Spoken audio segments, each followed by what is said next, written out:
Welcome back to my YouTube channel. Again, this is Jim. At ito na nga, merong nainggit, char. Hindi, merong mga nakapuna na dumikit daw yung bumper ng isang fan sa braso ni David. So, pag nagpapapicture, wag naman po masyado daw pakadikit yung bumper, no? So, parang nagsiselos. Char. Kung gusto nyo yan kay Radson, pwede nyo idikit yung bumper. Ayan. Picture ni Radson, David, at ni Isabel Bulatao. At ito naman ay sa IG stories ni David. Nasa IT Park siya. Kumain sila ng steak sa Cebu. Ito yung resto yata sa Cebu. At yung window view nung kanyang hotel sa city, sa Cebu City. At ito naman yung Miss Balamban Coronation Night. So, kasama si Zephany at saka si Rabia Mateo ay judge doon. At ito yung performance niya. Ayan, ang walang kamatayang buko. So, yan, pinagkaguluhan siya. Or pagkakaguluhan pa lang siya. Wala pa yung nagkakagulo, sorry. Advance ako mag-narrate. Ayan. Okay. So, napakagwapo. Maputi pa rin naman pala siya. Eh. Akala ko nangitim na siya dun sa Kemans. No? So, talaga maputi lang siguro talaga si Barbs. Pero maputi pa rin pala siya. Ayan na nga. Umakad na ang ating Ginoo. At pumunta sa fence. Ayan. So, mag-umpisa na ang commotion, guys. Ayan, namurit yung isang fan at nakayakap siya. Ay, grabe. Picture. Oh, dami nagpa-kiss, baby. Swerte niya. Amoy Johnson's baby powder. Grabe. Namurit siya sa likod mo.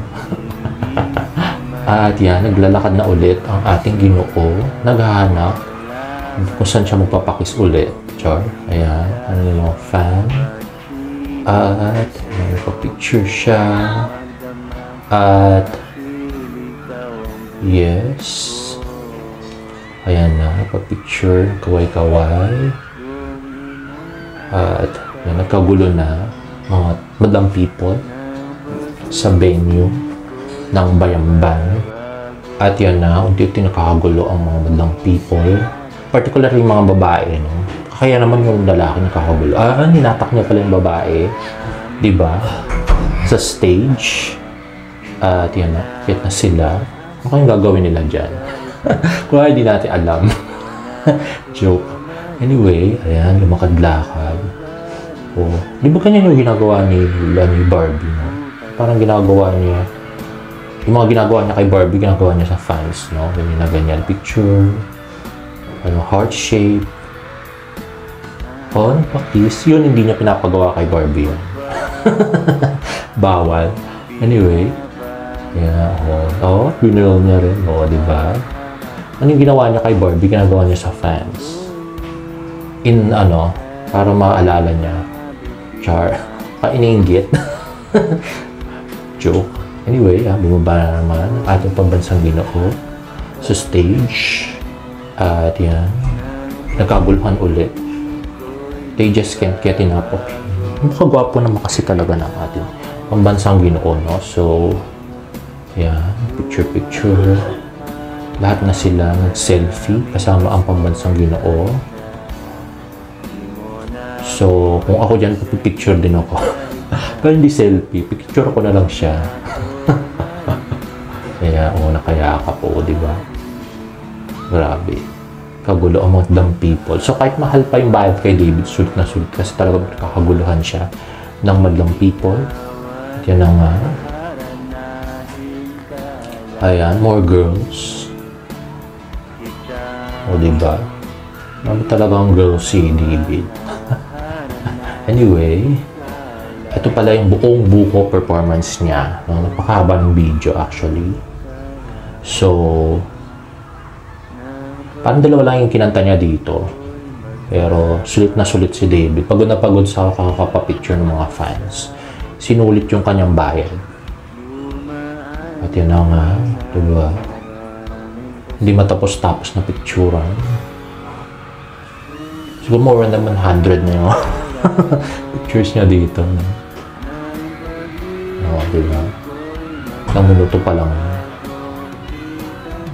Okay. Sana maganda yung mga kuha nila, no? Mga blurred. O, diba? Mga Cebuana, Rose.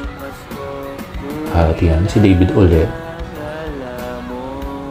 At lumakad na naman siya. So, parang na-trap na siya. Hindi na siya makabalik. Dapat dun siya dadaan.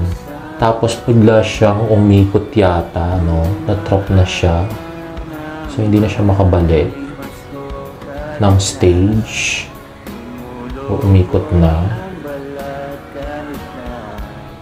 So, ayan na. Ano na. Hindi na makabalik talaga. Kawawa ang ating pambansang Ginoo. Naipit ng madang people. At yun na. Umikot na po siya. At di na nakabalik. Anyway, ito naman yung sa mismong tinawag yung mga finalists. So, haranain niya yung mga finalists. Ay, hindi. Yung mga candidates pala. Sorry, my bad. Candidates pa lang. Kompleto pa sila, oh. Ayan. So, medyo hindi maganda yung angulo dito kasi nakatalikod siya, no? Ayan, no? May hawak-hawak sa tenga. Oo nga, no? Yung mga ginagawa niya kay Barbs. Yung ginagawa niya sa mga audience. So, para maalala niyo si Barbs, na, oh, diba? Yung pa, lean-lean ng head sa girl. Oh, diba? Ganun din. Ano, twirl na naman, diba? So, oo nga, no? Ang napansin ko ngayon, parang, oh, diba? May paluhod-luhod pa. Parang hindi na masyadong, si David. Yung okay lang sa kanya, kahit anong gawin niya sa stage ngayon, kahit magpakit siya sa mga, audience, okay lang. Parang walang masyadong control, no? Parang hindi na siya hinigpitan ng mga, ng mga namumuli sa kanya. Wala na siyang paki sa bashers at wala na siyang paki sa sasabihin ng iba. Char. No, diba? Wala nang siya. Kumbaga, free na niyang gawin kung anong gusto niya sa stage. Gano'n. Ini-enjoy niya na lang. Wala nang kontrabida sa kanyang buhay. At yun na nga.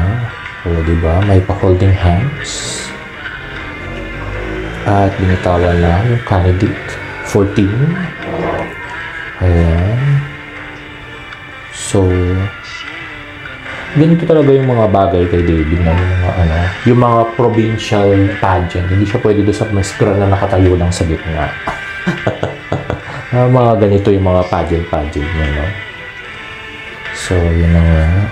Nakapagkamay. At medyo malayo kasi yung camera. Saan nilapit nila, no? Zoom ng konti. Ayan. Pagkamay. At nakipag-eye to eye. At yan. Oh, ito na wala yung pampainggit sa mga hindi gusto makita malapitan. Ang paghalik ng isang fan kay David. Oh, yan. Yung namurit na fan. Tignan mo. Ito naman yung hinatak niya sa stage. Na yung compose pa rin si ate kahit na nagpa-picture kay David. Ayan. Hindi siya masyadong kinikilig. At ayan, nagpakiss si David. O, diba? Pampainggit sa inyo. And there you have it. If you like this video, please give it a thumbs up and please subscribe to my YouTube channel for more Barda updates. See you on my next vlog. Bye!